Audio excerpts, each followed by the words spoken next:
धर्मस्य तदात्मानं सृजाम्यहम्। हे देवताओं, घबराओ नहीं, हम असुरों का वध करेंगे, धर्म की स्थापना करेंगे।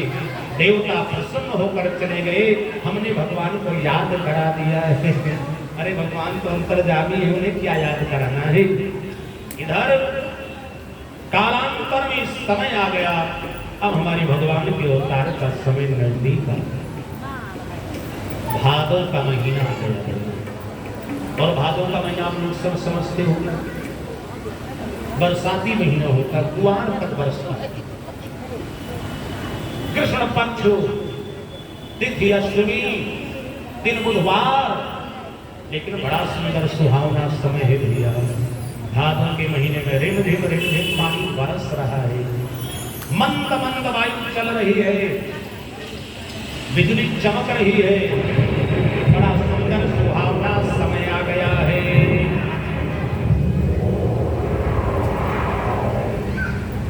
भादों रैले अंधेरिया, घुमड़ी दैवा बरसे, घुमड़ी दैवा बरसे हो।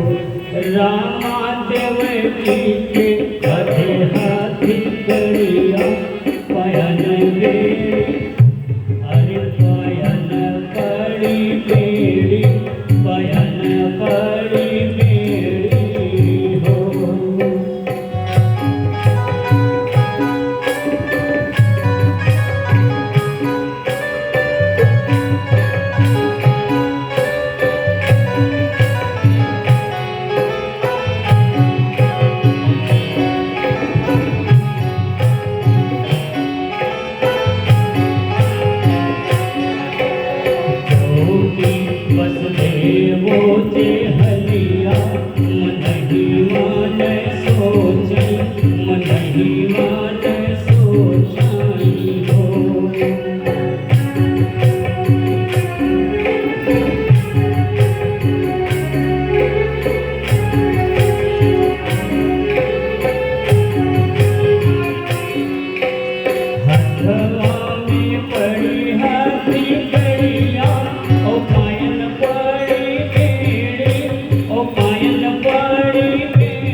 की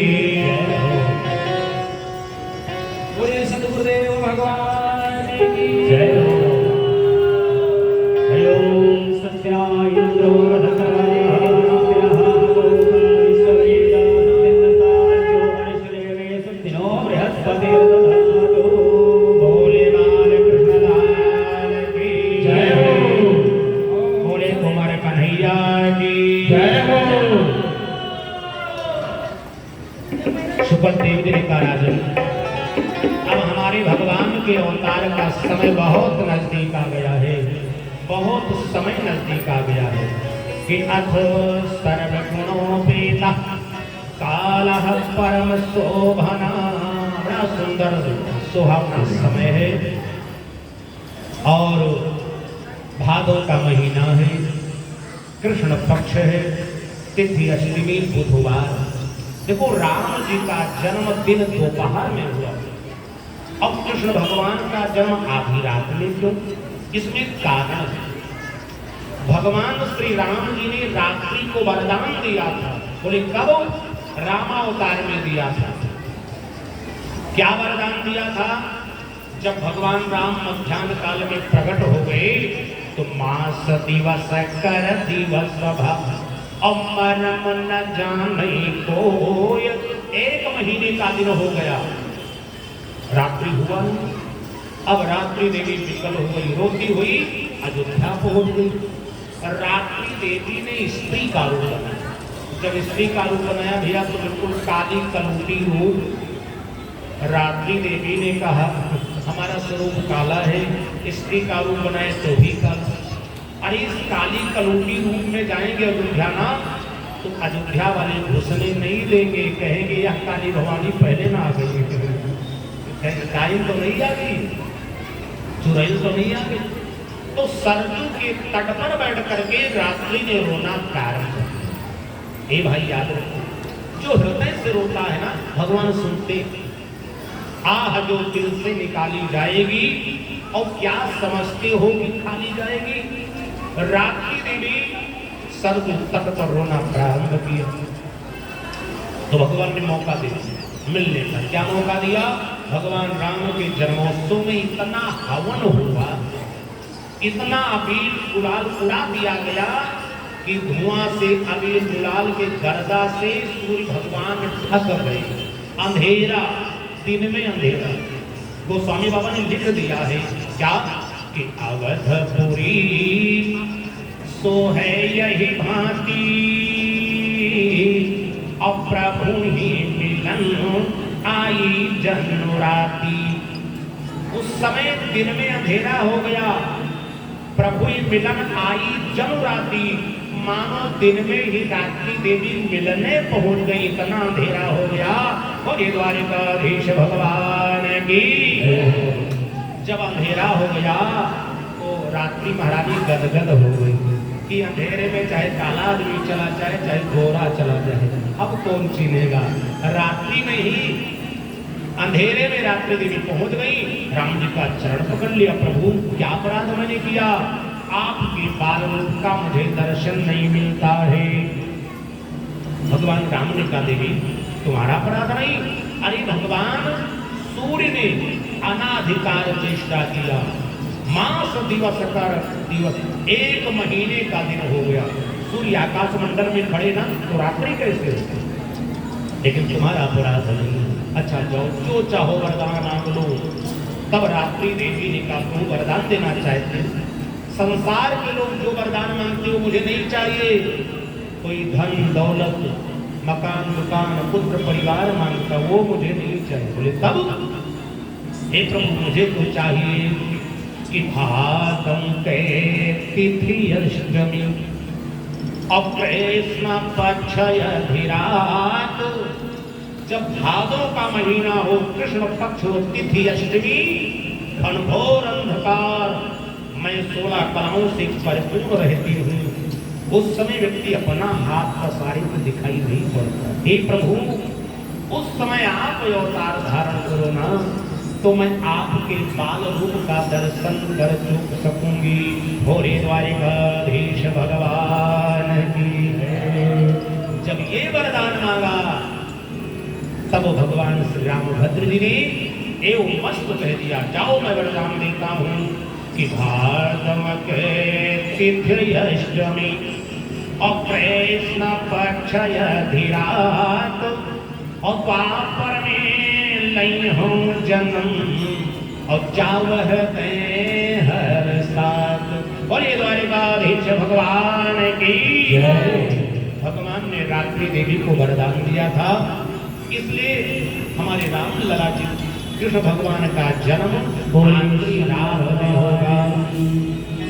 सभी माता बहनों से निवेदन है कि थोड़ा थोड़ा रास्ता खाली कर देंगे, आगे हो जाइए, क्योंकि और पीछे भक्त लोग खड़े हैं जो बैठे हुए और वसुदेव जी कन्हैया को लेकर के आएंगे तो उनके लिए थोड़ा रास्ता भी रखिए।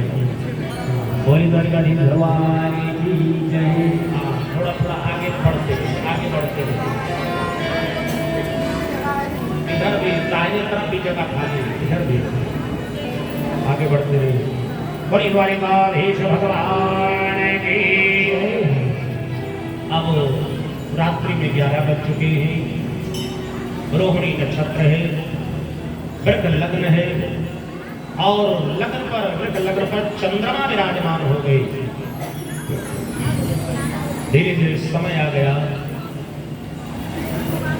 आधी रात का समय। जैसे आधी रात का समय हुआ, देखो बड़ा दिव्य समय है, अब हमारे भगवान प्रकट होने वाले हैं। जेल खाने के अंदर दिव्य प्रकाश आधी रात में, और जैसे दिव्य प्रकाश हुआ उस प्रकाश में ओम बन गया, और जैसे ओम बना है उसी ओम के मध्य में भगवान श्री कृष्ण प्रकट हो गए। बड़ी द्वारिकाधीश भगवान की कृष्णलाल की अद्भुतम बालकमंबुजे क्षणम और चतुर्भुजम शंख गदायुधायुधम। जब भगवान ओम के मध्य में प्रकट हुए, सुखदेव जी ने कहा, राजन तमद्भुतम, भगवान का अद्भुत रूप है। क्या अद्भुत रूप है? चतुर्भुजम, भगवान के 4 भुजा, शंख चक्र गदा पद्म धारण की, पीतांबर, सिर पर मणियों के मुकुट हैं, कानों में कुंडल है, हाथों में पदक राग मणि के कंगन है। ऐसा दिव्य रूप सुंदर।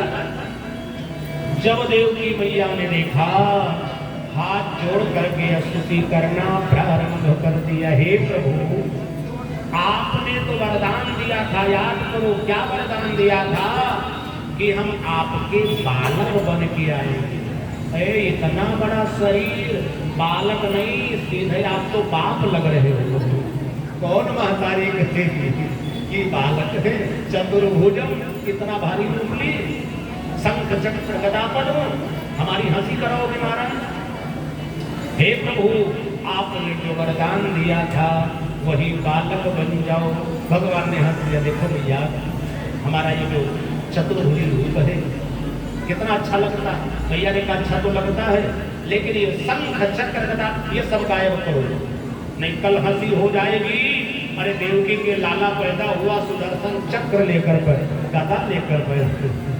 भगवान ने हंसे, मेरी भैया देखो, हम ये चक्र क्यों रखते हैं, गदा क्यों रखते हैं? मां, हम समर्थवान हैं, हमारी शक्ति तुम जानती हो, संसार जानता है मेरे अंदर कितनी बड़ी शक्ति है कि जाके भ्रिकुटी के भय से और सागर सा तो बल दे देखा। जिन परमात्मा की भ्रमटी देर हो जाए, महाप्रलय, भ्रिकुटी विलास सृष्टि लय हुई, महाप्रलय मत चले। उन भगवान को ये सुदर्शन चक्र गदा लेने की क्या आवश्यकता? भगवान ने कहा, भैया मुझे कोई आवश्यकता नहीं, हमको तिरछे देख ले सब स्वाहा। फिर मैया ने पूछा तब क्यों रखते हो? भगवान ने कहा, सुन मेरी मैया, अपने हिंदू भक्तों को शिक्षा देने के लिए कि हम भगवान होकर के भी असलहा धारण करते हैं, अस्त्र शस्त्र रखते हैं, इसलिए हिंदुओं सबके पास अस्त्र शस्त्र होना चाहिए, शस्त्र शास्त्र होना चाहिए। नहीं घोर कलयुग आ जाएगा, तुम्हारा धर्म नहीं बचेगा। इसलिए परशुराम बनना पड़ेगा। एक हाथ में माला तो एक हाथ में भाला चाहिए। धर्मो रक्षति रक्षिता। इसलिए हम अपने भक्तों को शिक्षा देते हैं। भगवान ने स्वयं भागवत में कहा है कि मृत्यावतारस्तु हि मृत्य शिक्षणम्। हम अपने भक्तों को शिक्षा देते हैं कि हर भक्तों को शस्त्र और शास्त्र दोनों निपुण होना चाहिए। यदि नहीं रहेंगे तुम्हारे पास अस्त्र शस्त्र तो धर्म की रक्षा कैसे करोगे? लेकिन कुछ हमारे हिंदू लोग इतना सज्जन है, ज्यादा सज्जनता को लोग कहते हैं, इतने सज्जन हैं कि सांप निकल आयो घर में तो एक डंडा नहीं मारने के लिए। विचार करो, एक चाकू नहीं, वो है टुटहा चाकू है जिसे सूत लगा कर नाक कान कटा फिर कोई है ही नहीं। इसलिए याद रखो, भगवान शिक्षा देते हैं। भगवान ने कहा मैया ये सब अस्त्र शस्त्र भक्तों को शिक्षा देने के लिए रखता हूँ। भैया ने कहा ठीक कन्हैया। भगवान ने कहा देख भैया मैं गायब कर लूंगा, लेकिन तुमको यहाँ से लेकर गोकुल में मुझे पहुंचा देना। वहां पर हमारी आदि शक्ति पराम्बिका भगवती राजराजेश्वरी त्रिपुर सुंदरी भगवती दुर्गा प्रकट हो गई है। उनको यहाँ ले आना, बस हमारी लीलाएं प्रारंभ हो जाएंगी। भगवान ने ये उपदेश दिया और देखते देखते भगवान सत्य प्रकृतो सिद्धू, देखते देखते भगवान तत्काल छोटे बालक बन गए, नन्हे बालक बन गए। और जैसे नन्हे बालक बन करके गोदी में आए हैं उसी समय बलदेव देवकी के हाथों से हथकड़ी भिड़ी खुल गई। और द्वारिकाधीश भगवान की भाई हथकड़ी भिड़ी क्या है? ये है माया मोह का बंधन। जब तुम्हारे मन मंदिर में भगवान आ जाएंगे तो जो माया मोह का बंधन है सब खुल जाएगा। हथकड़ी भिड़ी खुल गई, जेल का दरवाजा भी खुल गया। दरवाजा क्यों खुल गया? जब तुम्हारे मन मंदिर में भगवान आ जाएंगे तब तुम्हारे ज्ञान का दरवाजा खुल जाएगा। जितने द्वारपाल थे सब सो गए। क्यों सो गए भाई? ये द्वारपाल कौन है? इस शरीर रूपी कारागृह के काम क्रोध लोभ मद मोह अहंकार ये सब द्वारपाल हैं, हमारे आपके शत्रु हैं। जब तुम्हारे मन मंदिर में भगवान आ जाएंगे तो ये जितने हैं सब सो जाएंगे, खत्म हो जाएंगे। सब कारागृह में हरि धरती आत्मा मत हो। मैया ने कन्हैया को गोदी में उठाया और जब उठाया और हृदय से लगाया, देवता फूल बरसाने लगे। बाबा ने कहा देवी जल्दी करो, अरे कहीं किसी को पता न लग जाए। इसलिए मैया ने सूप में लिखाया और लेकर के जैसे कारागृह से बाहर निकले, रिमझिम पानी बरस रहा था। शेष नारायण आकर के फूलों का छत्ता बोली द्वारिकाधीश भगवान की। इसे कहते बड़ा भैया बसदेव जी पहुंच के जमुना के पावन कुलीन में, जहां पर कल कल निनाद करती हुई जमुना जी बड़े वेग से बह रहे हैं। आधी रात का समय है, घाट तो घाट का पता नहीं, नौका भी नहीं मिलेगी। बसदेव जी भगवान को सिर पर बैठाए, सोच रहे जमुना कैसे पार। ए भैया बसदेव जी भूल गए, जैसे हम सब की दशा वही बसदेव की दशा हो। बसदेव जी भूल गए, क्या भूल गए कि हम जो जिनको सिर पर बैठाए ये वही भगवान है। कि नाम ले तो भव सिंधु सुखाही, जिन परमात्मा का नाम लो तो भव सागर सूख जाता है। इतना ही नहीं, सुमिर सुमिर नर उतर ही पारा, जिन भगवान का नाम लेकर लोग भव सागर पार चले जाते हैं। अरे उन्हीं भगवान को बैठाए सिर पर, बसदेव जी एक नदी नहीं पार कर पाते थे। यही दशा हम सबकी है। हृदय में भगवान मन मंदिर में बैठे हैं, हम लोग घबराते कैसे पार होगा, इतना बड़ा कार्यक्रम कैसे होगा। अरे सभी पर 100 को तो सब पार कर जाए। कोई काम हो तो घबरा कैसे हो? भगवान मन मंदिर में बैठे, चिंता मत करो। बसदेव जी सोचते कैसे पाए, भूल गए। उसी समय याद आ गया कंस का, कहीं पता चल गया तो बस कूद पड़े जमुना। लेकिन उस समय जमुना में अकाल, अरे इतना चल, संतों के कई भाव है कि जमुना में इतना पानी क्यों। एक संत ने कहा भैया, जब जमुना जी ने भगवान को आते देखा गदगद हो गई। आज प्रथम दिन, प्रथम बार पतिदेव का दर्शन होने जा रहा है। ये जमुना जी के पति है, आठ पटरानी में जमुना जी है कालिंदी। और जमुना जी ने जब भगवान को देखा है, अरे इतना प्रसन्न, इतना प्रसन्न, प्रसन्नता के कारण से नेत्रों में इतना आंसू गिर गया कि जमुना में बाढ़ आ गई। एक संत का भाव है। दूसरे संत ने कहा भैया, सावन भादों के महीना में वैसे बाढ़ रहता है। तीसरे संत ने कहा भैया, जमुना में इतना पानी क्यों, इसका कारण बोले कौन सा कारण? कहा जमुना जी ने भगवान को आते देखा, और जब भगवान को आते देखा तब जमुना जी ने रोना प्रारंभ। क्यों? जमुना जी दुखी थी। बोले क्या दुख? जमुना जी ने काली नाग ने अपना कुंड बना लिया। काली नाग के विष के कारण से जमुना जी का हृदय चला गया। इसलिए भगवान को देखकर रोना शुरू कर दिया। ये बांके बिहारी हमारा दुख दूर कर सकते हैं। इसलिए भगवान को जब देखा, जमुना ने रोना प्रारंभ कर दिया। रो करके भगवान को पुकारा कि हमारे पिया हो वृंदा विपिन बिहारी, हमारे पिया हो वृंदा विपिन बिहारी, हमारे पिया हो वृंदा विपिन बिहारी।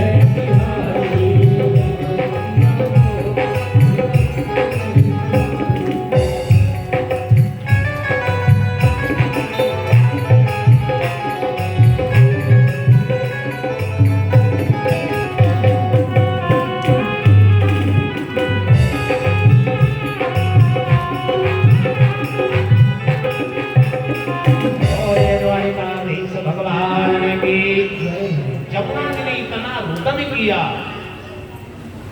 कि रोने के कारण से जमुना में बाढ़ अगाध हो सकता। तीसरे संत का भाव, चौथे संत का भाव है। एक संत ने कहा भैया, जमुना जी के जल में बढ़ने का कारण एक और। बोले क्या? कहा जमुना जी भगवान को देख रही थी, मस्त थी, मेरे पति देव आ रहे हैं।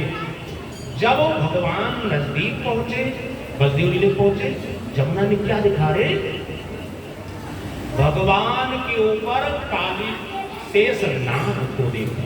तब जमुना घबरा गई, धन्य हो भगवान, एक काली नाग तो पहले से हृदय जला रहा है, कुंड बनाए बैठा है, और कहीं ये शेष नाग महाराज कुंड बना लिए तब तो हम स्वाहा हो जाएंगे। इसलिए शेष नाग को देख करके जमुना में भयंकर तूफान आ गया, लहर उठने लगी। इसलिए जमुना में अगाध जलमय हो गया। बड़ी द्वारिकाधीश भगवान की भाई, संतों के बहुत भाव है। जमुना में इतना जल क्यों? बसदेव जी जमुना में प्रवेश करते ही जमुना जी का जल ऊपर बढ़ रहा है। आज भगवती जमुना जी सोचती हैं भगवान का चरणारविंद मिल जाए, इसलिए जमुना जी का जल बढ़ रहा है। जब जमुना का जल बसदेव के कंठ तक पहुंचा, बसदेव घबरा गई। लगता है बीच में पहुंच गए हैं। अब दोनों हाथ से सूप को ऊपर उठाया, जिसके भगवान थे। जमुना जी ने कहा धन्य हो बाबा, आप चरणामृत नहीं लेने दोगे? चरण नहीं दो, ठीक है, कितना उठाओगे? जमुना जी की उठी तरंग और जमुना जी पहुंच गई बसदेव के मुंह के बराबर। अब बसदेव जी घबरा गए, लगता है मझधार में पहुंच गए थे। अब क्या होगा? अब उनके बसदेव जी के पैर टिकने, भगवान सारा दृश्य देख रहे थे कि धन्य हो बसदेव बाबा, जितने बसदेव ऊपर उठाते जमुना उतने बढ़ रहे थे। अरे इसी उठाने में, बढ़ जाने में कहीं बसदेव जी डूब गए ना तो संसार में बड़ी निंदा होगी कि देखो जो भगवान का नाम लेता वो सागर पार चला जाता और साक्षात भगवान ने बैठा है, बलदेव जमुना ही डूब गए। इसलिए भगवान ने कहा अब मुझे बोलना पड़ेगा। भगवान ने क्या किया, सूप से पीछे आगे पैर लटका देना, बलदेव जी उठा लेते, पीछे पैर लटका दिया। जैसे पैर लटकाया है, भगवती जमुना जी ने भगवान का चरणार बिंद धोया। बोली द्वारिकाधीश भगवान की भगवान के चरण को धो करके और जमुना जी ने पान कर दिया। देखो चरणामृत पान की महिमा मैं आपको बताया ना, चरणामृत पीने से 3 फल मिलता है, इसलिए तो जमुना जी ने चरणामृत लिया, पहले भी बता चुके हैं। चरणामृत पीने से 3 फल क्या मिलता है, लिखा है अकाल मृत्यु हरणम सर्वव्याधि विनाशनम और विष्णुर्चरणोदकम पीत्वा पुनर्जन्म न विद्यते। जो व्यक्ति भगवान का चरणामृत पान करता है, अयोध्या में चले जाओ हनुमानगढ़ी, लड्डू के चक्कर में मत रहना 1 किलो महाराज लड्डू। अरे कुछ लोग यही चक्कर में प्रसाद नहीं चढ़ाते हैं, रुपया चढ़ाते हैं, गौछा 100 रुपया दे दे, गौछा महाराज सिद्ध करो। कुछ लोग माला चक्कर में रहते हैं, हनुमानगढ़ी कनक हो जाओ, लड्डू प्रसाद माला के लिए न, लेकिन चरणामृत, क्योंकि चरणामृत पीने से 3 फल मिलता है। अकाल मृत्यु हरणम, जो नित्य चरणामृत पान करता उसकी अकाल मृत्यु नहीं होती। दूसरा नंबर सर्वव्याधि विनाशनम, जो चरणामृत नित्य पीता उसके शरीर में कोई भयंकर रोग नहीं होता। अगला नंबर पुनर्जन्म न विद्यते, जो भगवान का चरणामृत पान करता है उसका पुनर्जन्म नहीं होता, वैकुंठ धाम चला जाता है, फिर 84 लाख योनि में चक्कर नहीं लगाना पड़ता है। ये चरणामृत पीने की महिमा है। इसलिए भी यार अपने घर में भगवान को रखो, स्नान कराओ, पूरे परिवार को चरणामृत पिलाओ, क्योंकि यार सबसे बड़ा ढेल है अकाल मृत्यु। कब परिवार वाले बाजार चले जाएं और घर में शाम को पहुंच जाएं तो भगवान की बड़ी कृपा, नहीं कहीं इधर एक्सीडेंट, कहीं उधर धड़ाम गड़ाम हो रहा है। इसलिए पाप से अकाल मृत्यु से बचना है, भगवान का चरणामृत पीना चाहिए। इधर जमुना जी ने चरणामृत ले लिया, चरण धोया, तत्काल जमुना में कम जल हो, इतना कम जल हो गया, किसी कवि ने लिखा कि जमुना जी बहें तरवा के तरे ले, इतना कम पानी हो गया, जमुना जी बसदेव के तारू के नीचे बहने लगी। इतना जल कम हो गया, तब बसदेव गदगद हो गए, धन्य हो भगवान, अरे हमने जमुना पार कर लिया, अपने पीठ ठोकने लगे। हम लोगों की भी यही दशा है, कोई काम हो जाए तो अपने पीठ ठोक लेते, हमने बुद्धि लगाया, हमने काम कर लिया और नहीं समझ पाए कौन करेगा। पानी कम हो गया, एक संत ने मजाक किया, भाई अरे इतना जल कहाँ कम हो गया, अभी तक मुंह के बराबर पानी कहाँ चला गया। एक संत ने मजाक किया, सुनो भैया, ये जो जमुना जी है ना, अरे ऊपर जा रही थी अपने पति भगवान कृष्ण से मिलने के लिए, और जब ऊपर बढ़ रही थी तो आगे मिल गए वसुदेव जी, ये ससुर देव है ना, ससुर के ऊपर तब तो भगवान बैठे थे, तो जा रही थी पति देव से मिलने के लिए, आगे मिल गए ससुर देव, तो मारे शर्म के ऐसा घूंघट कर लिया कि जमुना जी धरती में छिप गई थी, इसलिए जमुना में कम जल हो गया। द्वारिकाधीश भगवान की बसदेव जी लेकर के पहुंचे, नंद